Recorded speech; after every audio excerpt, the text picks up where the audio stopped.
我们说一个特别熟悉的规律的新发现，这个发现是如此重要，以至于我认为你应该永远记住它。我先从3项熟悉的知识说起。第一项知识是学习区。心理学家把我们可能面对的学习内容分成3区：舒适区、学习区和恐慌区。舒适区的内容对你来说太容易，恐慌区的内容太难。刻意练习要求你始终在2者中间一个特别小的学习区里，学习这里的难度对你来说恰到好处。这个理论不可能是错的，但是因为现在跳出舒适区已经成了一句口号，有些人就产生了反向心理，说我好不容易找到一个舒适区发挥特长，为什么要跳出来呢？关键在于这里说的是学习。也许你在舒适区能赚最多钱，但那是另一回事。要想提高记忆，你就只能在学习区。第2项知识是心流。这个概念最早是米哈里·契克森·米哈伊在《心流》这本书里提出来的。契克森·米哈伊说，要想在工作中达到心流状态，这项工作的挑战和你的技能必须形成平衡。如果工作的挑战大大低于你的技能，你会觉得这个工作很无聊；如果工作的挑战大大超出你的技能，你会感到焦虑。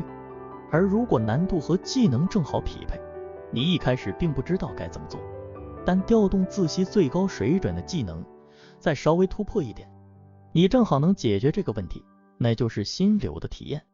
这是一个奇妙的感觉，你沉浸在工作之中，忘记了时间的流动，甚至可能忘记自身的存在。第3项知识是一个公式，叫喜欢等于熟悉加上意外。一个文艺作品要想最大限度地吸引观众，必须既提供观众熟悉的东西，又制造意外。你发现了吗？这3个知识其实是一回事。学习区、心流、喜欢，说的是已知和未知，简单和困难，熟悉和意外的搭配。从资讯理论的角度来说，他们说的都是旧资讯和新资讯的配比。那么这个配比应该是多少呢？以前我们并没有量化这些理论，只是泛泛的说要加入一定的难度和意外。而我在这篇要讨论的这个研究，罗伯·威尔森等人发表的最佳学习的85规则，恰恰告诉我们一个神奇的答案，说这个问题是有最佳数值解的。这个数值是1587。我们知道现在的人工智慧本质上是机器学习，我们建立一个神经网络，用大量的资料训练它，让它学会自己做判断。它的内部有大量参数，随着训练不断变化，就相当于人脑在学习中提高记忆。每一次训练都是先让它对资料做个自己的判断，然后资料再给它一个回馈。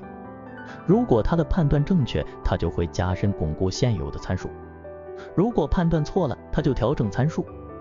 这和人脑的学习也很像，只有当你判断错误的时候，才说明这个知识对你是新知识，你才能提高学习的标准。研究者可以决定用什么难度的资料去对这个网络。如果资料难度太低，他每次都能猜对，那显然无法提高判断水准。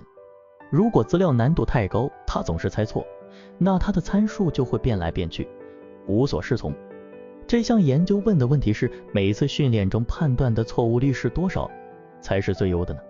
研究者首先用了一个比较简单的数学模型做理论推导，又用了一个 AI 神经网络学习演算法和一个模拟生物大脑的神经网络模型做模拟实验，结果得出一个精确解1587。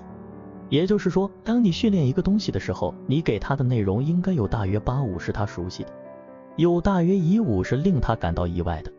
研究者把这个结论称为85规则，我们前粹把1587叫做最佳意外。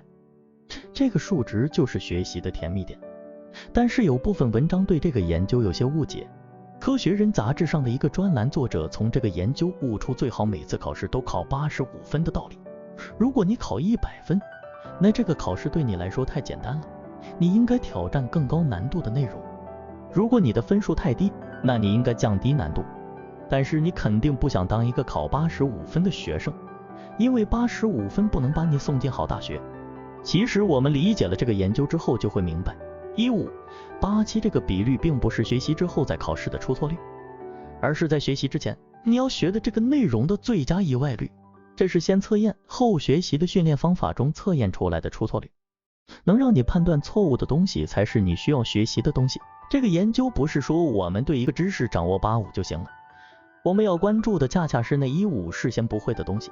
所以最科学的安排不是期末考应该的85分，而是在每次学习之前安排学习内容的时候，确保有15的新东西。比如学英语，最理想的一篇课文应该是其中85的内容是你熟悉的，15的内容包括单字和语法，对你来说是新的。学数学，每个新知识都是建立在旧知识的基础之上，最好这一讲中85的内容是你本来就会的，15是新技巧读书。最理想的情况是书中85的内容让你有亲切感，另外15是改造你的世界观。我们从这项研究中至少可以有3个收获。第一，熟悉很重要。在学习中遇到熟悉的东西，可以巩固我们的知识，让我们再一次确认以前学的是对的。这并不仅仅是心理上的安慰，人工智慧的神经网络不需要心理安慰，它是冷酷无情的，但是它也需要熟悉的内容。所以学习区不是一个感情上的问题，而是大脑认知的问题。新资讯重要，旧资讯也很重要。第二，在我看来，1587这个数值是通用的。研究者的理论推导用的是一个特殊的数学模型，但是他们的数值模拟，包括对其他领域中训练的考察，结果差不多也都是这个数值。如果我们相信人脑本质上就是一个神经网络，那么这个研究就具有普遍的意义。我个人认为这个数值在任何一个领域中都不会太离谱。第三，这里有个值得专门强调的精神，你应该使效率最大化。知道一个道理有用和知道这个道理有多么有用有本质上的区别。每个人都知道，要想学习好就应该谦虚谨慎，博采众长，尊师重道，眼光放长远，有很大的格局。可是要谦虚到什么程度才好？格局最大要多大？这些都没有量化，不好操作。但是1587这个最佳意外率是可以操作的。15和5的进步速度有非常明显的差异。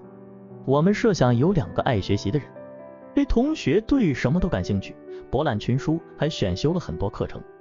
他有时候觉得学得很轻松，有时候感到吃力，但他总是那么用功。这同学热爱学习，他觉得自己学得很不错。但是世界上还可能存在一个 B 同学。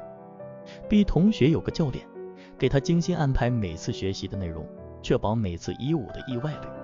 B 同学的学习效率达到了最大化。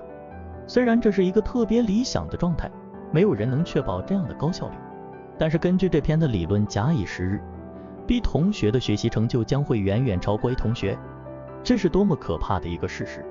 那到底什么方法才是有效的？心理学家几十年的研究结果表明，真正有效的方法对每个人都有效，不管你喜不喜欢。方法可以归结为：第一，要在学习时间上安排一定的间隔，不要突击学习。这个间隔学习法的原理是人脑的记忆曲线，隔一段时间回想前面学过的，然后再学新的，这个方法最有利于记忆。